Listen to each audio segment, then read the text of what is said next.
미국 증시가 큰 폭으로 상승하며 5개월 최고를 기록했습니다. 미국이 일본의 뒤를 이어 양적 완화를 강화할 것이라는 기대감이 높아지며 주가를 끌어올렸습니다. 유럽 증시가 7거래일 만에 상승세로 마감했습니다. 아일랜드 신용등급 하향 경고에 이어 유로존의 제조업 지표가 부진하게 발표됐지만 미국의 서비스업 지표가 개선된 점을 호재로 반영했습니다. 국제 유가가 5개월 내 최고를 기록했습니다.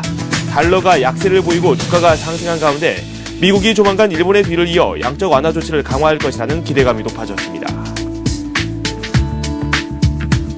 달러 약세로 연일 사상 최고치 경신행진을 벌이고 있는 금값은 일본의 추가 양적 완화에 온스당 1340달러 30센트로 또다시 사상 최고치를 경신했습니다. ISM이 발표한 9월 비제조업 지수가 53.2를 기록하며 미국의 서비스업 경기가 지난달 예상보다 빠른 확장세를 나타냈습니다. 찰스 에반스 시카고 연방준비은행 총재는 경기 부양을 위해 연방준비제도가 국채 매입을 실시하는 것 이외에도 인플레이션 목표치를 상향 조정할 필요가 있다고 밝혔습니다.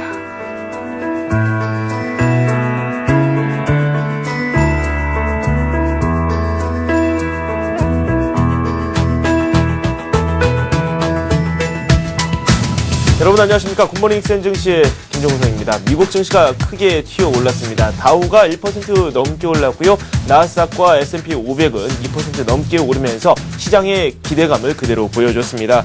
일단은 호재가 있었습니다. 일본에서 금리 조정이 좀 있었죠. 0.1% 수준이었던 금리를 거의 제로 수준으로 일본 정부가 끌어내렸습니다. 이 밖에도 국채 매입을 위해서 한 35조엔 규모를 투입을 하겠다라는 입장을 밝히면서 이게 또 미국 증시의 호재가 됐습니다. 전반적으로 상당히 좋은 흐름이 나왔고 여기에 시카고 연방준비은행 총재가 더욱 공격적인 양적 완화 정책이 필요하다라는 의견을 피력하면서 추가적인 경기 부양책이 나올 것이라는 기대감이 시장에 또 영향으로 작용하는 모습으로 작용했습니다. 구체적인 시장 소식을 좀 알아봐야 되겠죠.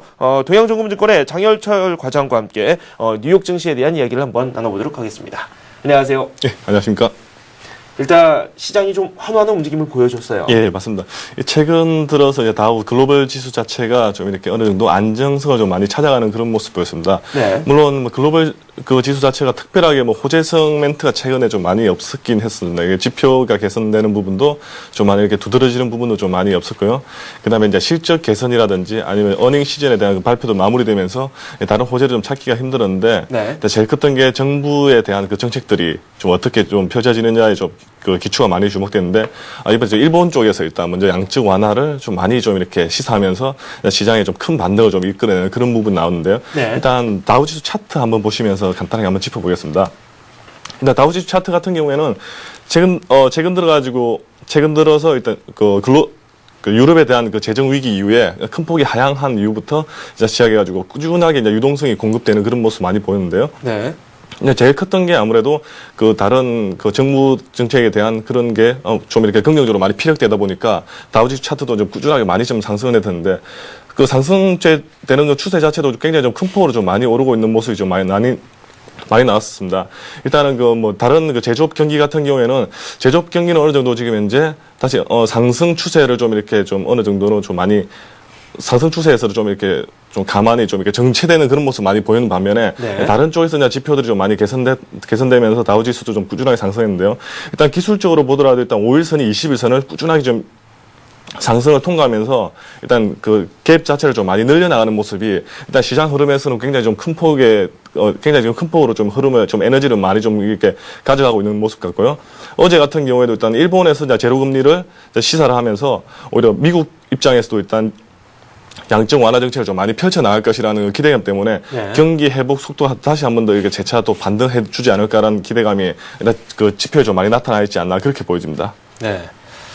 일단은 뭐 제조업 지수가 많이 둔화되는 모습을 그 전에 한번 지표로 저희가 반영이 된 점을 확인할 수 있었고 서비스업 지표가 뭐 예상보다 좀 좋게는 나왔습니다. 네, 뭐 주가에도 맞습니다. 미치는 영향도 어느 정도 나왔고요. 어떻습니까? 예. 어제 같은 경우는 일단 지난 1일이죠. 10월 1일 날 그 제조업 지표가 발표됐는데 제조업 지표 같은 경우는 일단 전월비 대비해가지고 그렇게 뭐 성장성이라든지 그런 부분은 없었습니다. 일단 어떻게 보면 뭐 둔화되는 모습도 없고 그냥 보합 정도로 마감했는데 뭐 아직까지는 제조업 경기 자체가 54.2 정도로 해가지고 아직까지는 확장 국면에 있다는 게 일단 뭐 시장에서 좀 안도감을 주시는 그런 모습인데요. 반면에 오늘 발표됐던 서비스업 지표 같은 경우에도 큰 폭의 그 상승세를 나타내면서 네. 오히려 다른 그 종목별로도 일단 상승 추세를 좀 많이 나타내는데요. 일단 제일 컸던 게 일단 금융주라든지 아니면 원자재주, 이게 반해서 기술주 모두 골고루 이렇게 강세를 나타냈던 게 어제 시장이 좀 특징이 아니었나 그렇게 보여지는데요. 네. 뭐 ISM 그 서비스업 지표 같은 경우에도 어제 같은 예상치 한 52 정도로 일단 발표될 예정이었지만 예상치를 큰 폭으로 좀 상회했습니다. 53.2 정도로 상회하면서 시장에 좀 호재를 좀 많이 작용했는데요.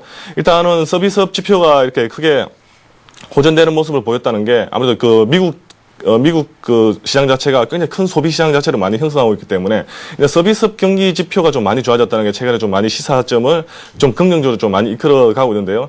일단 예상보다 좀 빠르게 서비스업 경기 자체가 좀 이렇게 강세를 좀 많이 나타냈던 게 시장의 향후에 경기 회복이 다시 한 번 더 가속도로 붙게 되지 않을까 그렇게 좀 많이 나타내고 있는데요. 네. 지금 나가는 뭐 도표 그 그래프를 보셔도 알다시피 예전에 금융위기 이후에 서비스업 지표가 바닥을 치고 꾸준하게 상승해서 최근 들어가지고 좀 이렇게 많이 둔화되는 모습 보였지만 다시 한 번 더 좀 강세를 나타내는 모습이 아무래도 최근에 가장 이슈가 됐던 게 경기 회복에 대한 기대감이 다시 한 번 더 글로벌 시장을 좀 많이 가져가지 않을까 그렇게 보여집니다.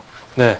뭐 내부적인 요인이 그렇게 크다고 보기는 어려운 것 같습니다. 다우를 비롯해서 미국 3대 지수가 상승하는 데에는 미국 내부적인 요인보다는 일단 저희가 구체적으로 조명을 해봐야 될 부분이 있죠. 네, 맞습니다. 일본에서 저희 어제 장에서도 우리 장 중에 많이 나왔던 그런 이야기이기도 한데 일본은행이 금리를 또 조정을 했습니다. 거의 제로 수준이기 때문에 시장에서 느끼는 그런 체감 효과도 좀 다르게 나타날 텐데. 예, 맞습니다. 미국 시장에서 나타났죠, 효과가? 예, 맞습니다. 일단 글로벌 시장으로 보면 최근에 이제 중국이 좀 많이 긴축 정책을 좀 많이 펼쳤던 게 사실입니다. 오히려 중국이 일단 G2라 그래가지고 네. 미국과 중국이 이렇게 양대 산맥을 좀 많이 형성했는데요. 그 반면에 이제 미국 입장에서는 되도록이면 중국이 그 양적 완화 정책을 좀 많이 펼쳐주기를 좀 많이 기대를 했지만은 중국 같은 경우는 긴축으로 좀 많이 선회하는 그런 모습이 좀 굉장히 많이 컸습니다. 일단 뭐 시장 자체가 굉장히 좀 이렇게 그 중국 자국 내에 좀 가열되는 양상을 좀 이렇게 어느 정도 보완하는 입장에서 중국을 긴축으로 좀 몰아가는데요. 일단 시장 자체는 이에 반해가지고 오히려 일본 쪽에서 큰 일본 쪽에서 일단 제로금리 쪽으로 제로금리 쪽으로 이렇게 펼치면서 글로벌 시장 자체를 크게 좀 이렇게 한번 긍정적으로 좀 흔드는 모습 보이는데요. 일단 금리가 0.1%에서 0.01% 정도로 거의 뭐 제로금리에 마찬가지입니다. 네. 제로금리 자체를 만드는데요. 일단 4년 만에 처음으로 또 다시 제로금리로 복귀했는데 일단 뭐 일본 정부 입장에서 최근 들어서 일본 그 정부에 대한 그 체력적으로는 그렇게 좀 어떻게 보면 그 긍정적인 그 효과를 시사하기는 힘들지만은 이게 좀 약간 침체될 우려에 있는 이 글로벌 정신을 위해서는 굉장히 좋은 흐름이 되지 않나 그렇게 보여지는데요. 일단 뭐 국채 매입에서 한 35조 원 정도를 투입하면서 시장의 통화를 굉장히 좀 많이 공급할 예정으로 좀 나와 있는데 일단 이게 일본의 그 제로금리를 띄운 그 양적 완화 정책이 일본 내 그 국한되기보다는 이에 따라서 이게 추가적으로 지금 이제 방아쇠를 당기는 그런 효과가 좀 많이 나타나는데요. 네. 이 트리거 효과라 그래가지고 미국하고 유럽이 향후에 이제 양적 완화 정책을 많이 펼칠 거라는 데 대해서 글로벌 투자자들이 좀 더 많이 기대를 하는 그런 모습이 아니었나 그렇게 보여집니다.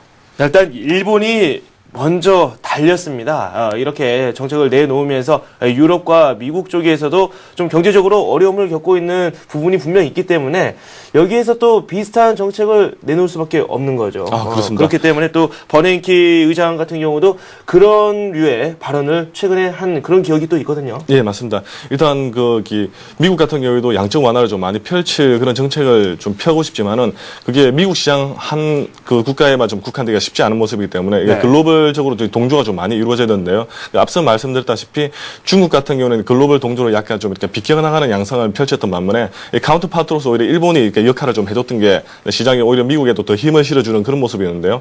최근 들어 버냉키 의장이 어떤 그 로드 아일랜드 주에서 이제 스피치를 나타내면서 향후에 미국에서도 양적 완화 정책을 국채를 매입을 통해서 양적 완화 정책을 좀 펼쳐나갈 그런 계획을 좀 시사했던 모습이 일단 일본에 대한 제로금리에 대한 카운터파트로서 이렇게 역할을 해서 오히려 더 힘을 좀 실어주는 그런 양상이 좀 나타나지 않을까 그렇게 보여지고요. 네. 그리고 버냉키 의장의 이런 발언 자체가 일본의 제로금리에 대한 그런 호응 때문에 오히려 더 투자자들도 오히려 좀 더 향후에 대한 그 전망에 대해서 좀 확실감을 좀 심어주는 그런 모습이 되지 않나 그렇게 보여집니다. 네. 버냉키 의장뿐만 아니라 시카고 연준 총재도 양적 완화에 대한 이야기를 내놓으면서 이게 뭐 거의 많은 분들이 이야기를 하다 보니까 이걸 또 바라는 분들도 좀 많이 나타나고 있어요. 시카고 연준 총재 어떤 의견을 내놨는지 말씀 한번 들어보죠. 예, 일단 시카고 연준 총재 같은 경우에는 일단 보스는 총재와 좀 달리 네. 좀 이렇게 양적 완화 정책을 좀 많이 펼치면서 경기를 좀 부양시키는 쪽에 좀 많이 나타내고 있는데요. 어제 뭐 이런 쪽으로 아마 발표가 나타나면서 오히려 더 힘을 좀 많이 실는 모습인데요. 시카고 연준 총재 같은 경우에는 기존에 있는 그런 양적 완화 정책보다도 더 나서가지고 더 오히려 더 공격적으로 좀 양적 완화 통화를 좀 많이 풀어야 된다라는 그런 일단은 그런 말씀을 많이 했는데 네. 일단 그에 대해서 가장 크게 좀 힘을 실었던 게 최근 금융위기 이후에 이제 양적 완화 정책, 통화 정책을 좀 많이 펼쳤지만은 실질적으로 그 이후에 경기가 어느 정도 회복을 좀 잡아가려면은 그 가계 소득이라든지 그러니까 실업률 자체가 좀 많이 잡혀야 되는데 금융위기 이후에 그 통화정책을 많이 펼쳤지만 실업률 자체는 전혀 그렇게 많이 낮아지는 그런 모습이 많이 안 보이고 네. 오히려 일부 기업들이 더 커지는 그런 효과를 좀 많이 보는 모습 보이기 때문에 일단 시카고 연준 총재가 좀 말했던 게 오히려 이번에 공격적으로 완화 정책을 많이 펼쳐가지고 실업률을 좀 더 이렇게 두드러지게 낮출 수 있는 그런 방안을 나타내야만이 실업률이 낮아지면 향후에 오히려 경기 회복이라든지 그런 부분에 대한 뿌리를 좀 더 이렇게 튼튼하게 할 수 있는 그런 모습이기 때문에 아마 그런 쪽으로서 말씀을 했지 않았나 그렇게 보이는데요. 일단 가장 큰 틀이 이제 국채 매입만으로 좀 이렇게 어느 정도 한계를 나타내기 때문에 오히려 물가 목표를 좀 높여가지고 이제 실질 금리를 좀 많이 낮추자. 그러면에 따라서 실업률도 낮추는 그런 효과를 나타내자 했던 게 제일 큰 틀이 아니었나 그렇게 보여집니다. 네. 일단 양적으로 한번 공격적으로 한번 나서 보자라는 의견을 내놨고 실업률을 낮추는데 일조할 수 있을 것이다라는 그런 바탕 아래서 이런 발언들이 나왔다라는 말씀을 해주셨습니다.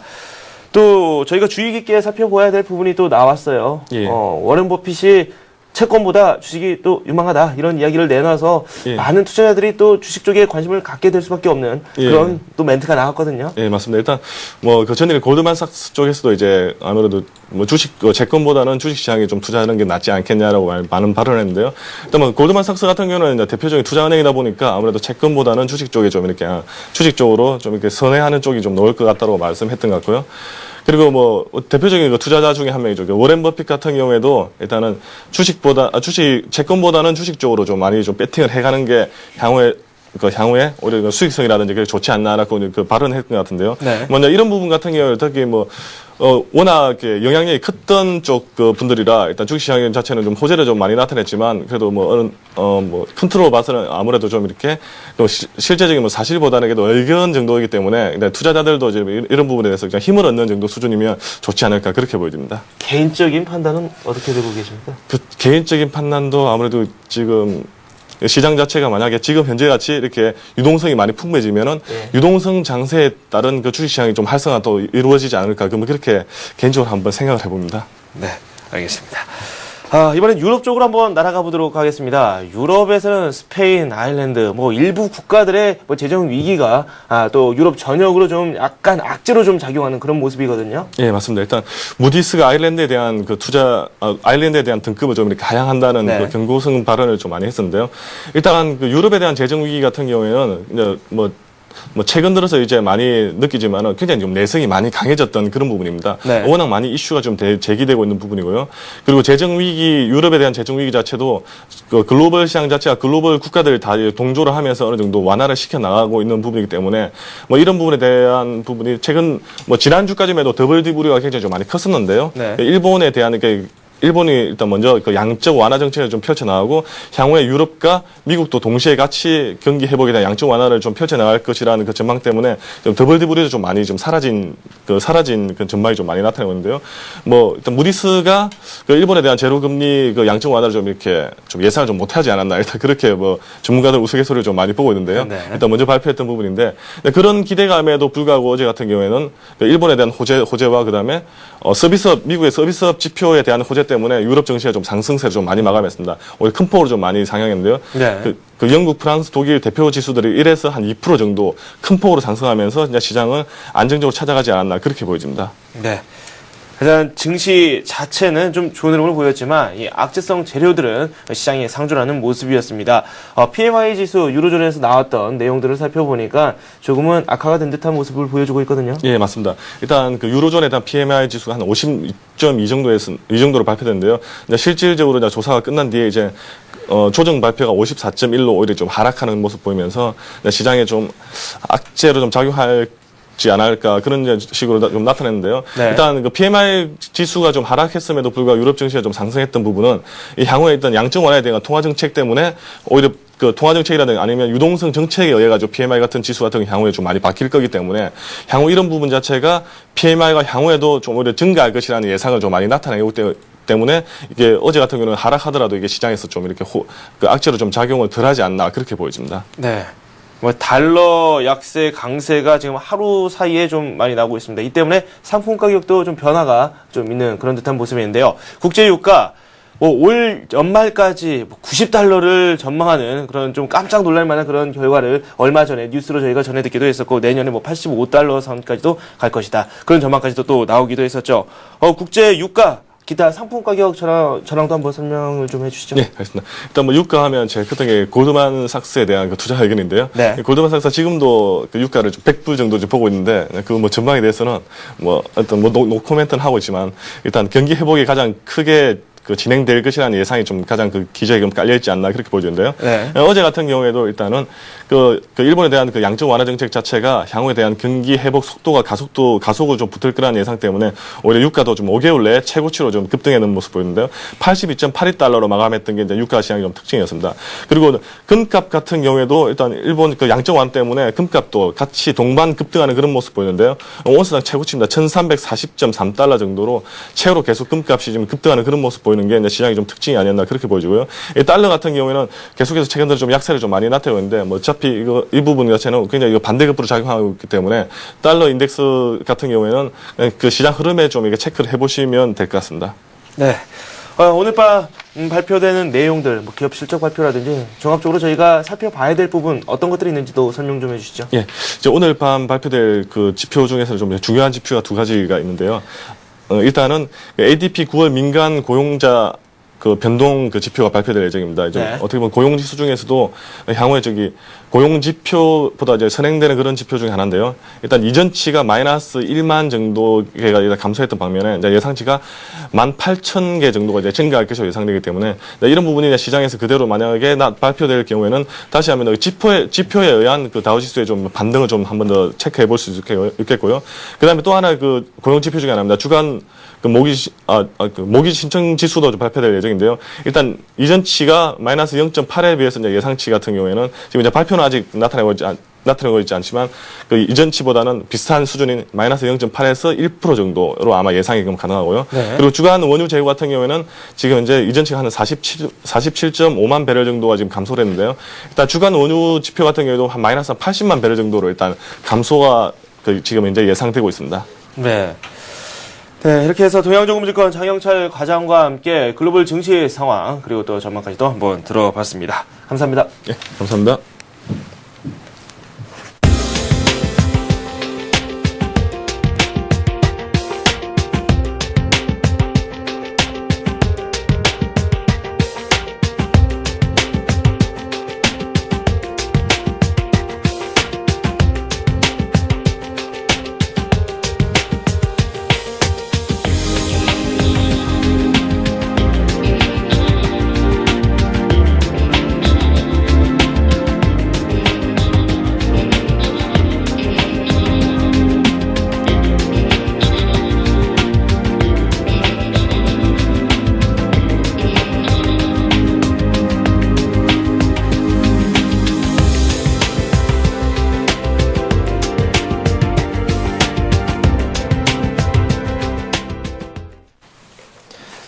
네, 오늘의 센 전략 시간입니다. 우리 증시에 대한 내용도 저희가 꼼꼼히 살펴봐야 되겠죠. 오늘은 이트레이드 증권 이프로팀의 김병수 실장과 함께하도록 하겠습니다. 안녕하세요. 네, 안녕하십니까.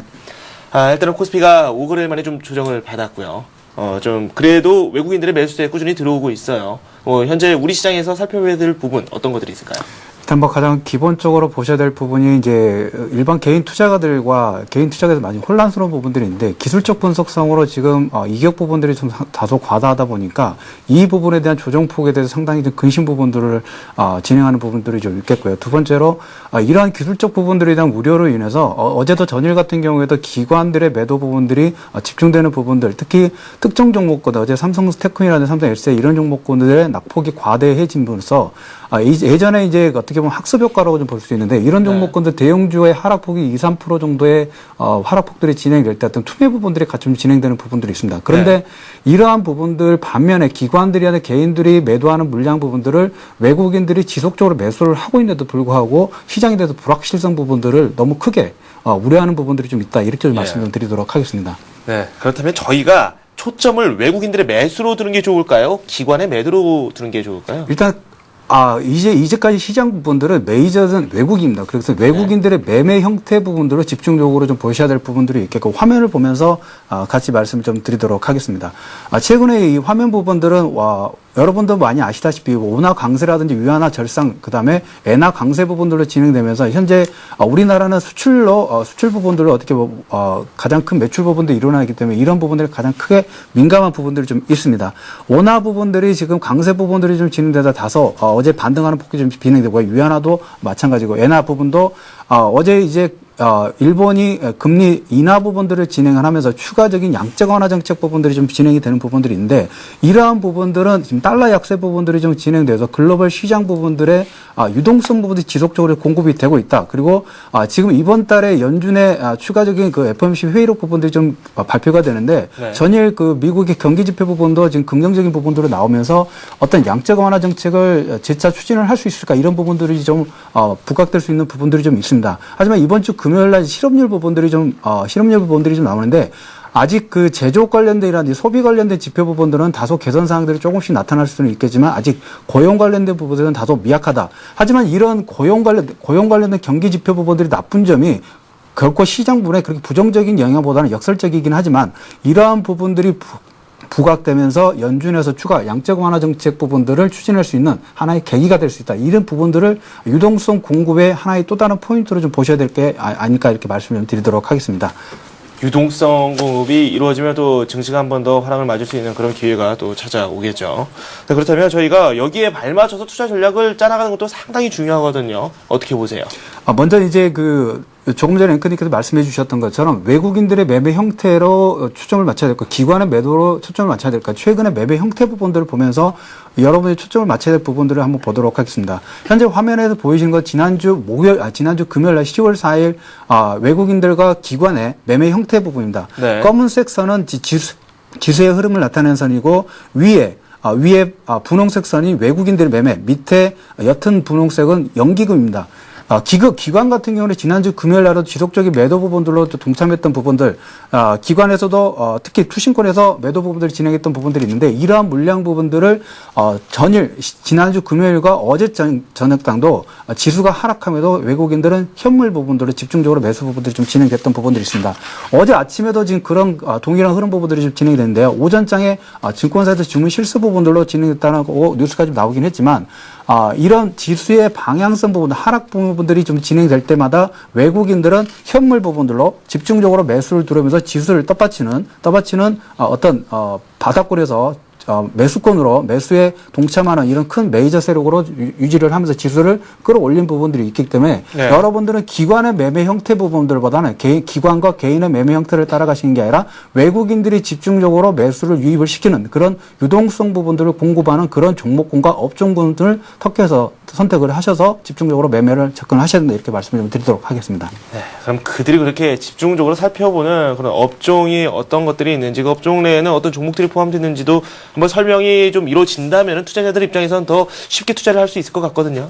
글쎄요, 지금 종목군별로 보면 지금 어떤 특정 섹터에서 특정 종목군을 말씀드리기엔 너무 다양한 섹터 쪽에서 매수세가 상당히 고르게 지금 반등세를 지금 이루어졌던 부분들이 있습니다. 가장 크게 지금 외국인들이 집중하는 9월 달에 매수 부분들로 지금 단순하게 본다고 하면 9월 달에는 조선 섹터 부분에 상당히 에스텍 조선이라든지 코덱스 조선 쪽으로 매수 부분을 상당히 집중했던 부분들이 좀 있겠고요. 최근에는 유동성 부분들이 은행 섹터라든지 건설, 여러분들이 잘 아시는 은행 건설 증권이라는 트로이카 종목군들에 상당히 집중하는 부분들이 있겠고 전일 같은 경우에는 제조업지수가 나오면서 특히 기술주 부분들의 상당히 큰 폭의 반등 부분들이 좀 이루어질 부분이 있습니다. 이러한 지수의 내면을 보면 아무래도 미국이 수출 부분들이 어떻게 부각이 되느냐 이 부분들인데 수출 비중이 증가를 하면서 가장 크게 제조업 부분에서 많은 부분을 차지하고 있는 미국의 IT 관련 기술주 부분의 반등 부분들이 이랬는데 이제 IT 관련 종목군들의 바닥권들이 지금 상당히 좀 다져지는 모습. 전일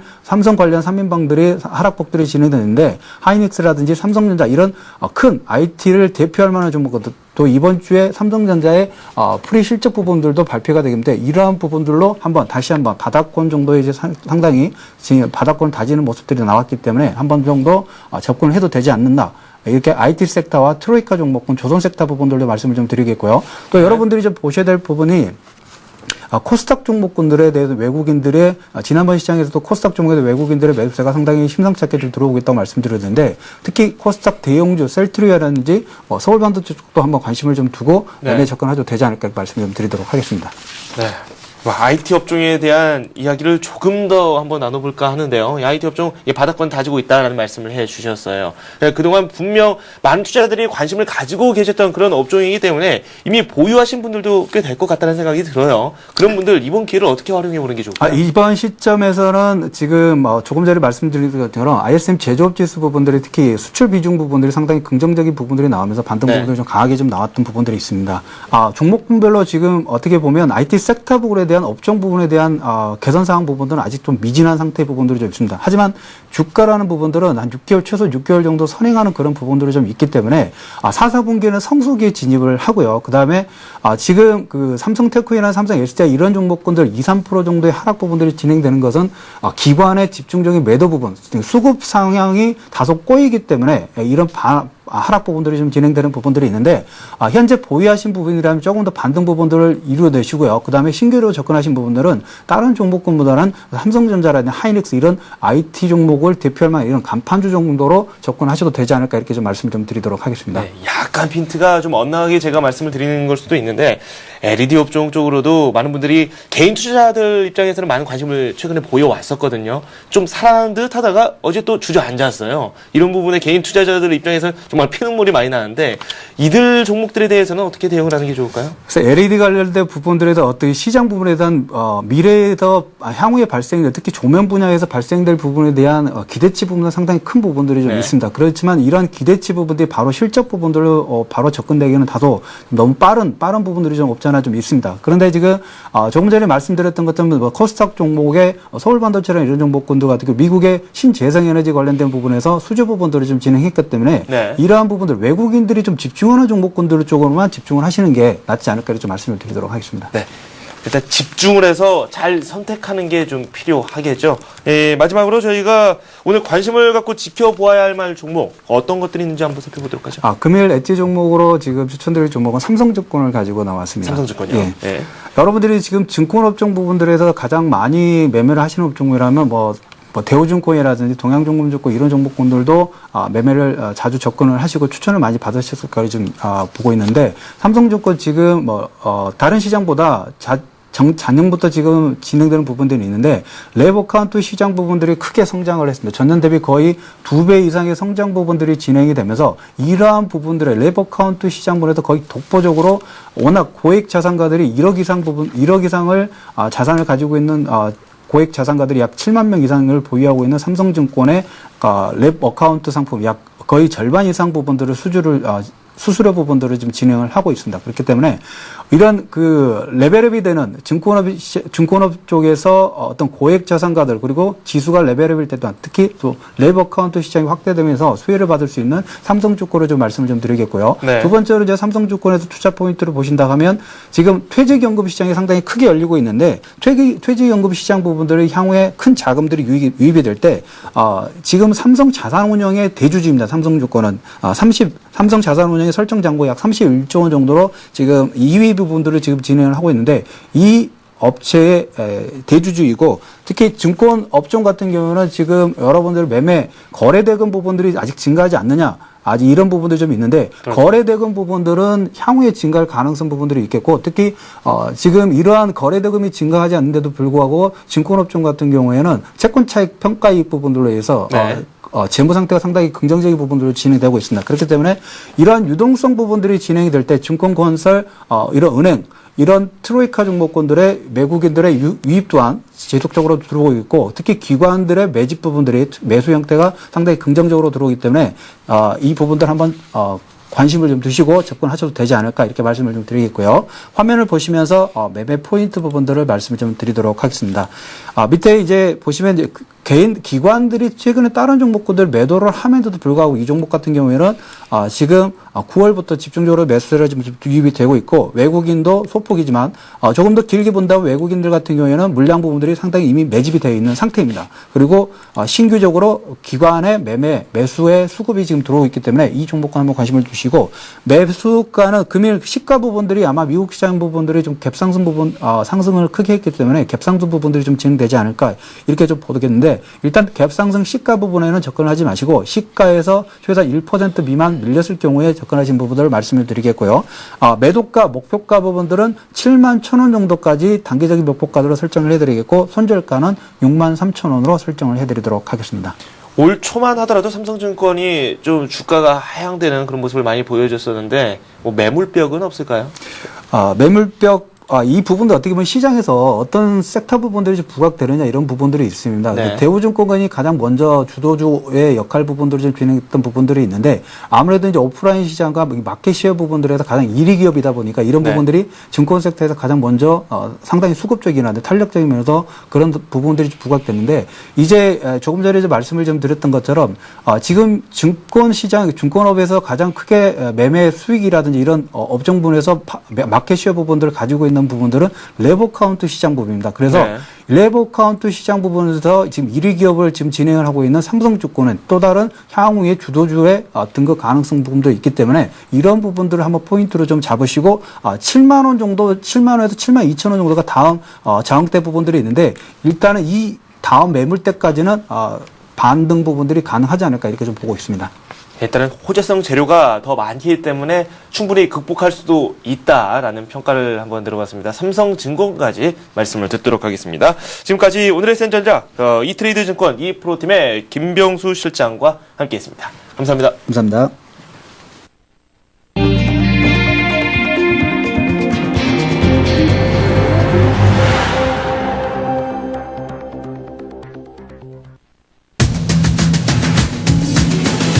국내 벤처 투자 시장이 10년 만에 최대의 화랑을 맞고 있습니다. 올해 들어 8월 말까지 벤처 투자 조합에 모인 돈이 1조 5천억 원에 이를 것으로 전망됩니다. 국세청이 롯데건설에 대한 전격적인 세무조사에 척수했습니다. 갑작스런 세무조사에 건설업계가 긴장하고 있습니다. 배추 파동을 몰고 온 고랭지 배추와 달리 김장 배추는 상대적으로 기상 피해가 적어 예년과 비슷한 수준의 작황을 보일 것으로 예상됩니다. 정부가 KTX 정차역 등 역세권의 용적률과 건폐율을 대폭 상향 조정할 수 있도록 한 역세권 개발 이용에 관한 법률 시행령을 통과시켰습니다. 개인 간 대화의 장이었던 트위터가 점점 공식적인 미디어의 역할을 하고 있습니다. 기업이나 정치권에서 트위터를 이용한 홍보와 영업이 크게 늘고 있습니다. 네, 오늘의 이슈는 서울경제신문 부동산부의 윤홍우 기자와 함께하도록 하겠습니다. 안녕하세요. 안녕하세요. 네, 첫 번째 소식부터 한번 살펴보도록 하겠습니다. 이 국내 벤처 시장, 어느덧 이 벤처에 대해서 거품이라는 수식어가 붙으면서 좀 불안하게 진행이 됐던 건 사실인데 최근 들어서 다시 화랑을 좀 맞고 있다고요? 네, 그렇습니다. 국내 벤처 투자 시장이 10년 만에 최대 화랑을 맞고 있습니다. 사실상 제2의 전성기라는 말이 나오는데요. 올해 들어 8월 말까지 벤처 투자 조합에 모인 돈이 총 1조 5천억 원에 이르는 것으로 집계가 됐습니다.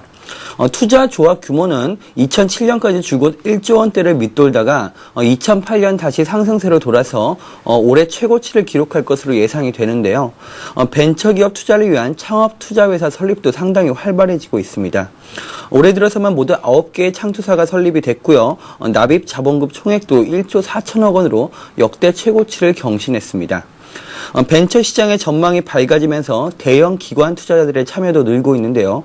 국민연금과 정책금융공사 등 굵직굵직한 공기업들이 수천억 원대의 대규모 투자를 시작하고 있습니다. 네. IT 버블 이후에 벤처 열풍이 좀 많이 수그러들었죠. 그런데 최근 들어서 다시 이렇게 벤처 열풍이 불게 되는 키워드가 있다면 어떤 걸 들 수 있을까요? 근데 벤처 투자 열기가 이렇게 불게 된 이유는 사실상 경기 회복하고 더불어서 스마트폰 확산에 따른 신규 IT 수요 증가를 하나의 원인으로 꼽을 수 있을 것 같습니다. 스마트폰의 경우 앱이라는 소프트웨어가 상당히 인기를 끌고 있는데요. 현재 국내 앱 개발사가 692개에 이르고 등록되지 않은 업체까지 포함하면 1000개가 넘을 것으로 추산되고 있습니다.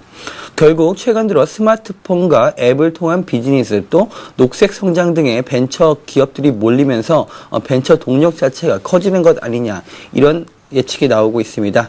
벤처업계에서는 이들 업체들이 좀 자생적인 수익 모델을 창출할 경우 우리나라에 다시 보다 탄탄한 벤처 인프라가 갖춰질 것으로 예상하고 있습니다. 네, 다음 소식으로 넘어가서요. 국세청이 롯데건설에 대해서 대규모 세무조사에 들어갔다고 하는데 투입한 인력만 놓고 보더라도 상당히 대규모다 이런 평가가 나오고 있어요. 네, 서울지방국세청 직원 40여 명이 어제 오전부터 서초구 잠원동 롯데건설 본사에 세무조사에 들어갔습니다. 롯데건설은 지난 5년 이후 정기 세무조사를 받은 적이 없는데요. 네. 사실 이 정기 조사의 경우에 사전 예고가 어느 정도 된다는 점에서 볼 때 이번 세무조사는 특별조사일 가능성이 높아 보입니다. 특히 이번에 조사를 맡은 조사사국은 특별 세무조사를 주로 진행하는 사실상의 별동대 성격의 조직입니다. 또 많은 인력이 투입된 것을 고려할 때 세무조사의 성격이 더 궁금해지는데요. 업계 일각에서는 롯데건설이 그룹 계열사의 리모델링 과정에서 어떤 비리 혐의가 포착됐거나 재개발, 재건축 과정에서의 비리 혐의가 포착돼서 세무조사가 들어간 것 아니냐 이런 소문도 나돌고 있습니다. 하지만 일단 건설업계에서는 최근 건설 경기 회복이 조금씩 진행되는 와중에 이 같은 세무조사가 시작되면서 업계 전체로 세무조사가 확산되는 것 아니냐 불안감에 떨고 있습니다. 네, 최근 화두 하면은 바로 배추값이 아닐까라는 생각이 드는데 최근에 한 포털에서는 참 재밌는 영상들이 나돌기도 했습니다. 이 고기를 김치에 싸먹는 그런 아주 재밌는 그런 영상이 나돌기도 했는데 그만큼 배추값에 대해서 시민들이 관심을 좀 많이 가질 수밖에 없거든요. 그런데 앞으로 김장을 또 앞두고 있는데 좀 별 문제가 없다. 그런 이야기가 또 나오고 있어요. 네, 사실상 지금 김치 대란이라는 이야기가 갖고 나오는데요. 배추 파동을 몰고 온 것은 바로 이 고랭지 배추입니다. 하지만 이 고랭지 배추와는 달리 김장 배추는 상대적으로 기상 피해가 적었기 때문에 예년과 비슷한 수준의 공급 물량을 보일 것이라는 예상이 나오고 있습니다. 따라서 김장 배추가 본격적으로 출하될 이달 하순부터는 이 김치 대란이 조금 접어들 것이라는 전망이 나오고 있는데요. 현재 이달 말부터 출하될 김장 배추는 고랭지 배추와는 달리 작황이 나쁘지 않고 보통 3-4달이면 출시가 가능하기 때문에 올해 말 정도부터는 좀 김치 대란이 수그러질 것으로 보입니다. 전남 지역의 경우 올해 김장 배추는 11만 5천 톤, 겨울 배추는 20만 톤이 생산돼서 예년과 비슷한 공급량을 보일 것으로 예상이 되고요. 특히 겨울 배추 전국 공급량의 70% 정도를 차지하는 전남 해남의 겨울 배추 공급량이 예년에 비해 크게 늘어나서 가격 안정에 좀 도움을 줄 예정입니다. 고랭지 배추가 최근 포기당 12,000원을 넘어서 예전 가격의 4-5배 수준의 가격을 형성하고 있는데요. 유통업계는 배추와 무가 본격적으로 출시될 이달 하순부터 이 김치 값이 조금 수그러들 것으로 예상하고 있습니다. 네. 포장김치 값도 최고 25% 가까이 최근 올랐다고 하는데 이 서민들의 시름이 좀 깊어지고 있는데 좀 힘이 됐으면 좋겠습니다. 그리고 역세권을 개발할 때 조금 규제가 완화된다라는 뉴스가 들어왔는데 어떤 소식인지 전해주시죠. 네, 정부가 KTX 정차역 등 역세권에서 개발 사업을 할 때 용적률과 건폐율을 최고 1.5배까지 상향 조정할 수 있는 역세권 개발 이용에 관한 법률 시행령을 통과시켰습니다. 이 용적률을 높인다는 것은 결국 사업성이 좋아진다는 것을 의미하는데요. 이에 따라 그동안 도시개발법에 따른 도시개발 사업 방식으로 추진해왔던 용산국제업무지구 사업도 일단 역세권 개발 방식으로 전환할 수 있는 법적 기반이 갖춰지게 됐습니다. 하지만 실제 이 법이 용산 역세권 개발 사업에 적용되기는 조금 힘들어 보이는데요. 역세권 개발 사업으로 바꾸기 위해서는 주민 동의 등 지금까지 밟았던 절차를 모두 다시 밟아야 하기 때문입니다. 사실상 사업을 원점으로 돌려서 새 법에 적용을 받아 다시 시작해야 된다는 것을 의미하는데요. 이 지역은 반대하는 주민들의 여론도 상당히 많기 때문에 사업을 원점으로 돌릴 경우에는 아예 사업이 길을 잃고 표류할 가능성까지 제기됩니다. 결국 용산국제업무지구 사업 입장에서는 역세권 개발, 용적률을 높일 수 있는 역세권 개발은 보기는 좋은데 좀 먹기는 쉽지 않은 그림의 떡인 것 같습니다. 네. 좀 용산 문제에 대해서도 좀 많은 기사들이 나오고 있는데 해결의 돌파구가 어서 빨리 마련이 됐으면 좋겠습니다. 그리고 마지막으로 저희가 트위터에 대한 얘기를 좀 해야 될 것 같아요. 트위터 하세요? 예, 하고 있습니다. 네. 트위터에 대해서 많은 분들이 관심을 보이고 있고, 뭐 일반 기업이라든지 정치에서도 이 트위터를 많이 활용을 하고 있다는데, 구체적인 소식 전해주시죠. 네, 그렇습니다. 트위터가 개인 간의 대화의 장을 넘어서 공식적인 미디어 수단으로 자리 잡고 있습니다. 기업들과 정치권에서 잇따라 트위터를 이용할 홍보를 강화하고 있는데요. LG U+는 오늘 기자 간담회를 트위터 공식 계정에서 실시간으로 아예 중계를 한다고 밝혔습니다.